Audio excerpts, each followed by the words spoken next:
Hi, hello. And we're back. It's the finals. It's modern. OCM team trios. Woo! Top of your screen is Kellen. Seen him before. Rakdos Sam. Seen him again. On your screen is Dave. Another playing returning. Boomer Jund. Is it Boomer, though? It's got a Ursa Saga in it. It's fine. It's also got Ren in 6. It does have a Ren in 6.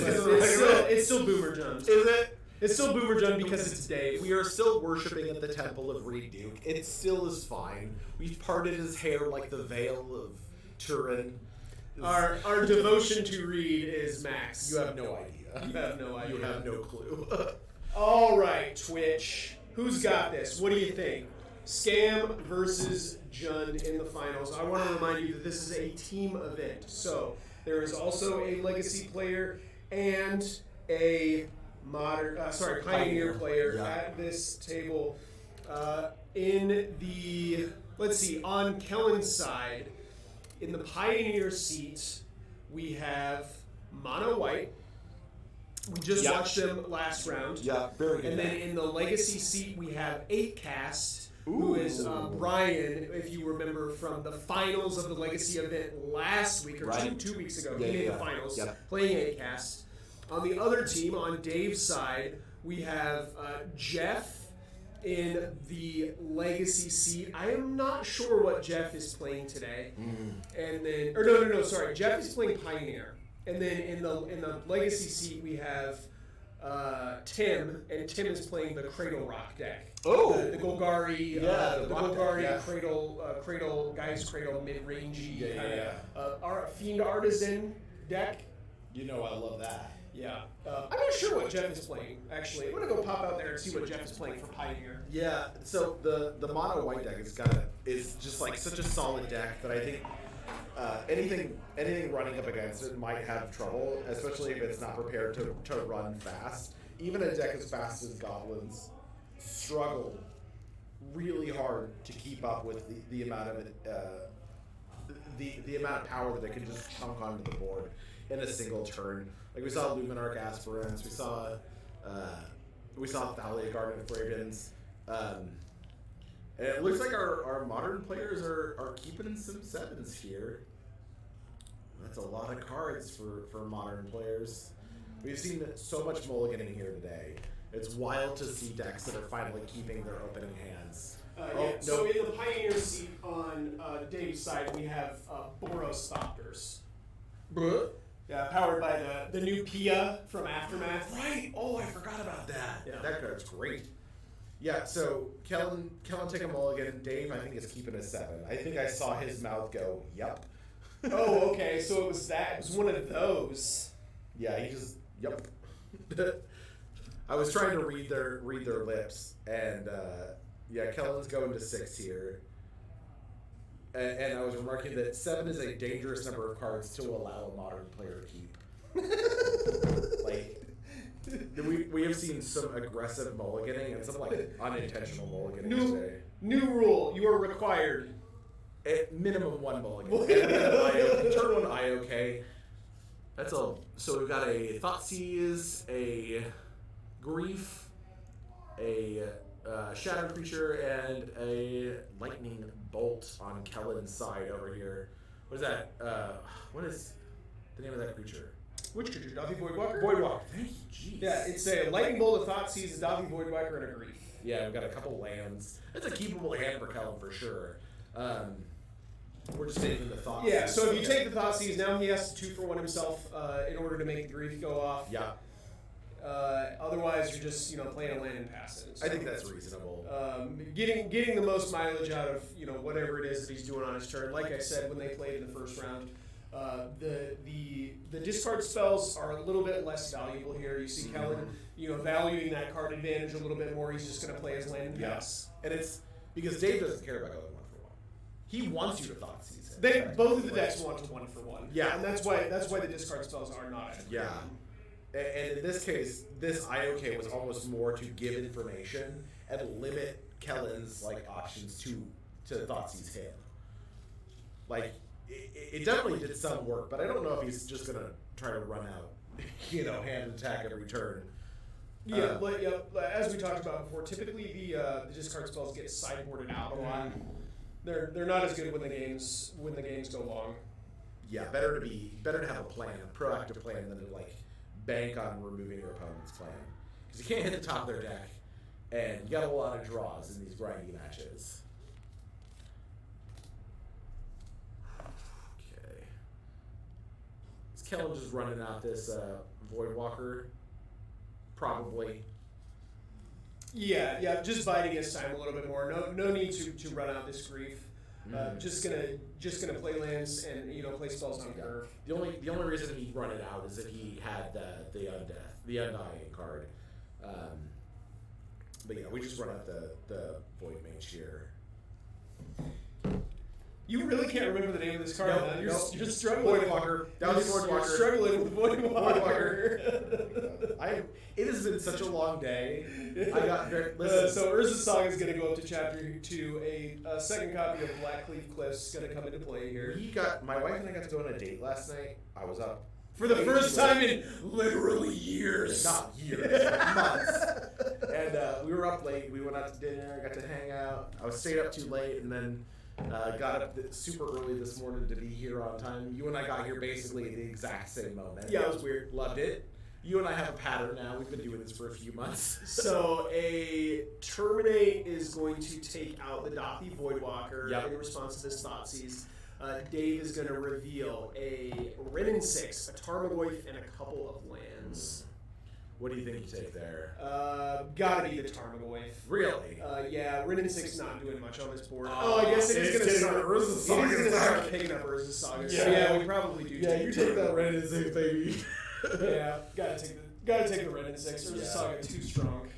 Yeah, the fact that he even gets a second Urza's Saga here is absurd. You can't really tell, but Dave's deck is all foils. It's amazing to behold. It's all foils, and they're all original foils too. They're not like the fancy. Are they Goy's foil? Yeah. Holy crap! Yeah. So remember when I said that Dave has been playing this deck for actual years? Yeah. He's had these Tarmogoyfs for like 2 decades. When they were basically a card. Yeah. There was a. For all of my younger players here, there was a draft famously on the Pro Tour. Where the Pascal Maynard, yeah, who was one of the progenitors of this deck. It was where it was incorrect of him to take the Tarmogoyf, but there was a burst lightning. He takes it anyway. There was a burst. It was pick 1, pack 2, burst lightning in the deck. He was on the red deck in Time Spiral.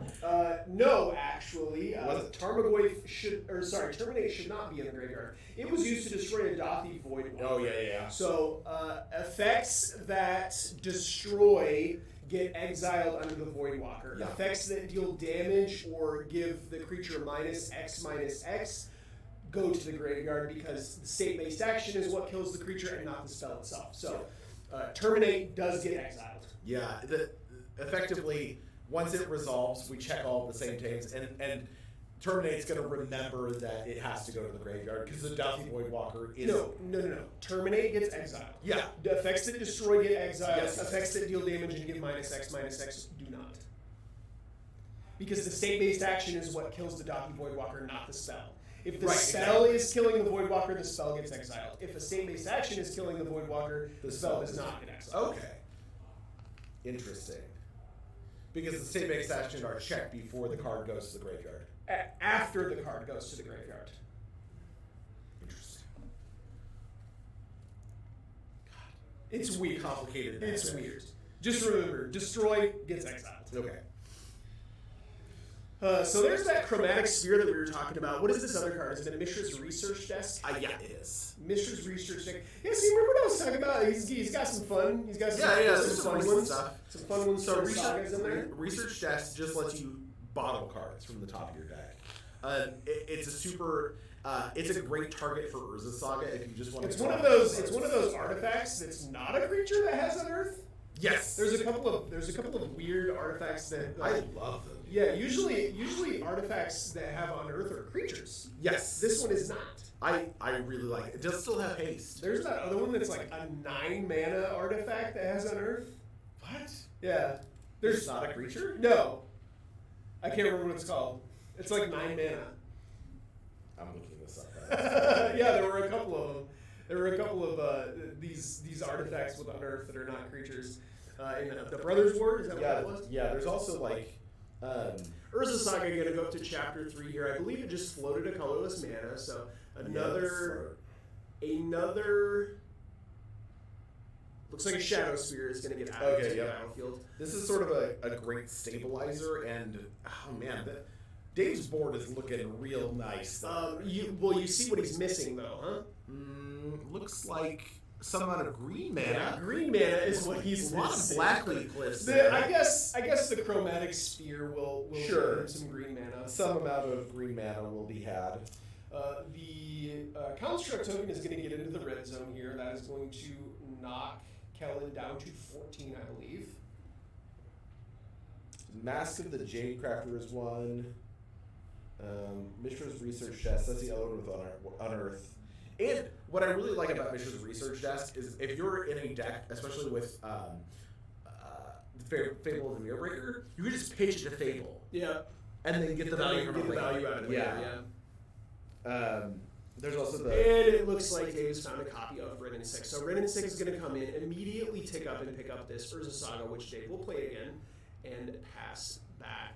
And now Kellen cannot play X1. Oh, it looks like actually before we pass, the Shadow Spear is going to get hooked up to the Construct token, and then we'll pass back. Yeah. So or your Orcish Bowmasters will immediately die to the Ren and 6. Your Ragavans, if they're not dashed, will die to the Ren and 6. Beyond that, I don't know that it kills anything outright out of the scam deck. And if you're hitting a Ren and 6 with a dash Ragavan, you're doing it wrong. Like if you're dashing Ragavan just to hit a Ren and 6, just to like put it off of token, like you're not getting any kind of value there, Chief. Oh, and here we have so Fury looks like it's going to take care of. Oh, not the Ren and 6. Okay. Fury's going to take care of the Construct token. Not sure. Okay. Yeah, also not sure, but here we are. Yep. Headed back to Dave here. I'm going to untap and draw a card. Urza Saga is going to go up to Chapter 2, and guess what it gets to do? Make some more constructs. And he's going to be like, Ren and 6 is going to tick up and pick up another copy of Urza Saga. You know what's better than making your land drops?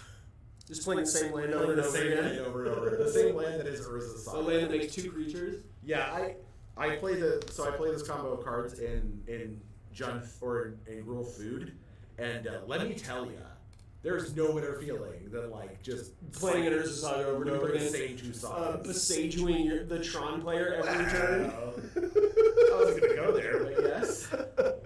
So it looks like a forest is going to be the land for turn, and a Tarmogoyf is going to get added to the battlefield. Let's see. So Goyf has got creature, instant, sorcery, land, artifact. Don't think there's Planeswalker, so it's a 6/7. Oh my god. I believe this Tarmogoyf is a 6/7 here. That's the 2-turn clock. Big boy. And if he picks up the Shadow Sphere, we're counting out. Big boy. Planeswalker, sorcery, instant, creature. Yeah, you get it all. I think we're missing tribal and battle. Battle. Yeah. You're missing one more. Instant? No. Enchantment. Oh, because he took the Urza Saga out of the graveyard. Enchantment, my man. It'll be back in there next turn. Sure will. Because they Tarmogoyf. Now we're picking it up. Okay. Kellen, we're going to sideboards here. Gonna go check with the players and be right back with you. Yeah. Be right back.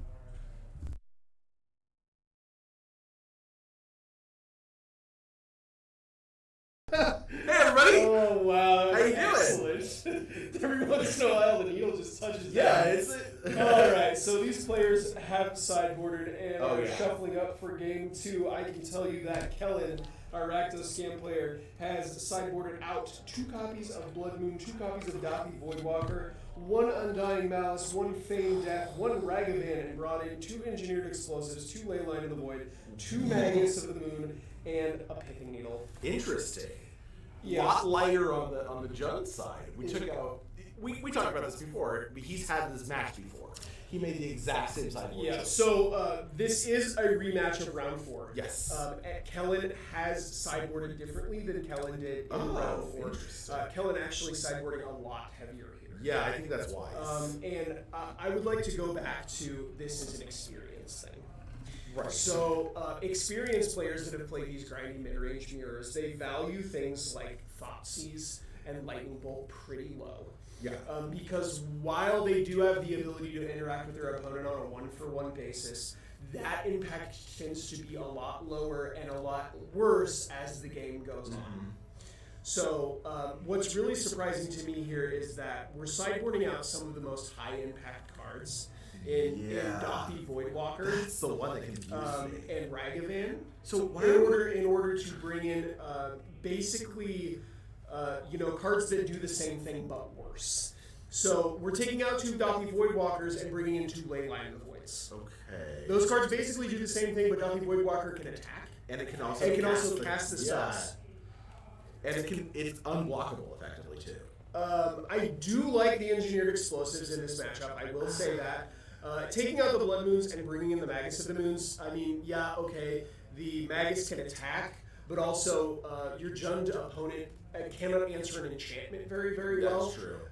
And so if you were valuing something like a Blood Moon highly in this matchup, which I would not, personally, I think the Blood Moon is better because it's harder for Jund to kill Blood Moon than it is for them to kill Magus of the Moon. That being said, I do like the engineered explosives. I do like the pithing needle. Yeah. And these players have already gotten started here. It looks like a Thoughtseize from Kellen is going to take care of an Orcish Bowmasters, and we will head over to Davey. Yeah, Davey took out literally 2 copies of IOK. Took out 2 copies of Inquisition. Took out one of the spheres, chromatic spheres. Yep. Brought in 2 Soul Guide Lanterns. Okay. And oh lord, what? He brought in a Terminate, just one extra kind of Terminate. Yep. So it has a full play set of Terminate in the deck now. Yep, being able to interact, very, very good. Soul Guide Lantern breaking up the Undying Malice shenanigans, also PG. You see here, a copy of Soul Guide Lantern is going to come down and exile this Thoughtseize, passing back over to Kellen. It's a Swamp, and... Are we going to Blood Moon? Is this a Blood Moon to take out the Urza Saga? Because that would be dope. That would be PG. Yeah, taking out Urza Sagas with Blood Moon is what I remember when that card when Urza Saga first got printed. I saw Ross Miriam playing on Versus Live against Corey Baumeister, and Corey, they were playing live. Ross had 2 copies of Urza Saga out. Corey cast a Blood Moon, and he was like, "Okay, well, this is a mountain now." And everybody in the chat was like, "No, the Urza Saga dies." Oh, and he was like, "Rest in peace to the Urza Saga." I don't understand. He's like, "It's still a saga. It just has no chapters now, and it has more counters than chapters." And so, as state-based actions say that it's sacrificed. So it looks like Kellen is just going to pass. End of his turn, Davey will flash in an Orcish Bowmasters. Just pinging Kellen. Untapping and drawing, going straight to combat here. Taking it to 15. Gonna knock him down to 15. Second main, looks like we're gonna add a Black Leaf Cliffs and just pass back over to Kellen here. Kellen not doing anything with his mana on Davey's turn, adding a Verdant Catacombs, and this is a Thoughtseize. So this is what you said about like valuing cards differently, right? Right, yeah. So this Thoughtseize very, very low impact here because the problem is on the board and not in Davey's hand. We take the Renin 6 here. Sure, we're going to start making construct tokens, and we already have an Orcish Bowmasters. We need to be able to answer these permanents in play, not the cards in Davey's hand. Yeah, Davey already has 2 high impact cards in play. I have said this about 5 times this tournament already, but I'm going to say it again. You can't Thoughtseize the top of their deck. Nope. You also can't Thoughtseize the battlefield. Correct. So Thoughtseize, not super duper good in these sorts of matchups. It's good if you already have a board position and you're trying to keep your opponent from interacting with your board position. Still not good. You don't like that? No, I would want removal and more threats. Just to like, I do not care what's happening. Is it the Jikudo thing of like make your own sticks longer rather than making your opponent's shorter? Correct. Got it. Yeah, we got really meta there. So a Ragavan is going to get added to the battlefield. It looks like he will just pass back over to Davey here. Davey, a couple of different ways. End of his turn, Davey's going to make a construct token. Yeah, this Ragavan probably not going to do much. Because it's going to block. all he has to do is leave that token up, and Dave's taking a draw step here. Urza Saga is going to go up to Chapter 3. We'll just see. Because we can just... Looks like it's going to make another construct token. I'm guessing we're going to get a Shadow Spear here. What do you think? Shadow Spear seems fine. Yeah, I think we go for the Shadow So Spear. these construct tokens are going to be 4/4s. Yep. And then the Bowmasters and the Army token can already attack. So this will be an attack for 6. Oh my god. Unless Davey chooses to add something else to the board in main phase 1. And Davey does have another Urza Saga in hand. Okay, perfect. That's exactly what you want to see. So it's going to just incrementally get these tokens bigger and bigger. And Kellen is like forced to interact in a way that is bad for him. Trading a card for tokens sucks. Right. And like basically you need like Fury yes. plus Undying Malice to be able to even think about getting back into this. And also, I mean, going back to what I said before, I really like the Engineered Explosives. Right, exactly. The Engineered Explosives that he brought in out of the sideboard, the Pithing Needle. The Pithing Needle being able to turn off the Urza Saga, and the Engineered Explosives being able to clean up basically all of the problems that the Urza Saga has created. Pithing Needle, any one of those 2 cards or both of them together would be fantastic right now. It feels very much like you would have played those if you had them already, though. Like... So these creatures are going to come into the red zone here. It looks like a monkey is going to get underneath this construct, and a Feign Death is going to be cast before damage, which will make Ragavan come back as a 3/2. Sure. It's definitely going to be a bigger monkey. You know what they say about monkeys? Bigger one wins. Is that how that works? I have no idea. Oh, okay. Ukatabi orangutan didn't teach me anything. Solid joke. I learned nothing from the orangutans. That's a big Ragavan, though. He's a chunky monkey. You can tell we're near the end of our day. We're getting a little loopy here. How many more Ben and Jerry's flavors can you name while talking about Ragavan? He's big, so he ate a bunch and he got married. He's chubby hubby. He's obviously a pirate, and so he enjoys some fish food. Oh my god, you're killing it right now! He likes the Grateful Dead. Obviously a Cherry Garcia fan. I can't even believe that you pulled that up. I know a lot of Ben and Jerry's flavors, man. He's a Stephen Colbert fan, obviously American Dreams. Okay, cool. We're back. You did it. We're back on the villain's I won. He's gonna untap. You cannot kill me in any way that matters. Play a Bloodstained Mire. Oh man, this is brutal. Yeah, it looks like he's just gonna pass back over to Dave here. Saga's gonna go up to 2. And now he's got the Shadow Spear he can equip. Yeah, I'm gonna be able to push through a lot of damage. Brother. Oh, brother. Yeah. He's not even equipping. Not even bothering. He's Wow. saving his mana to make more constructs. And that has a higher upside. So Ragavan's going to get in front of the Bowmasters. So those are 4/4. He could actually respond now to take 10 to kill him. He could if he responds now to make another. Yeah, that kills him. That's legal. All right. There it is. Davey is going to take this down for the Modern seat, but we still have a Pioneer game and a Legacy game going. So let me go check on the rest of the